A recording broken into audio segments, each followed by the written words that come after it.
Viral uang Rp25 juta berhamburan di jalanan, kini kembali utuh ke pemilik. Sebuah video yang memperlihatkan uang puluhan juta pecahan Rp50.000 berhamburan di jalan viral di media sosial. Setelah ditelusuri, kejadian itu terjadi di Jalan Ahmad Yani kilometer 3,5, Paringin, Kabupaten Balangan, Kalimantan Selatan, Kalsel, pada Rabu, 16 April 2025, siang. Kepala Seksi Hubungan Masyarakat, Humas, Polres Balangan, Ibtu Eko Budi Mulyono mengatakan, uang puluhan juta itu milik seorang pengendara sepeda motor trail. Pemilik uang lupa mengancing tas miliknya saat berkendara.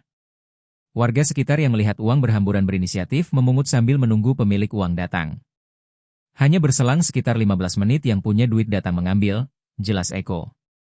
Eko tidak bisa memastikan berapa jumlah uang yang berhamburan di jalan raya tersebut. Namun, dari informasi yang didapatkan dari warga sekitar, uang yang berhasil dipungut berjumlah Rp25 juta.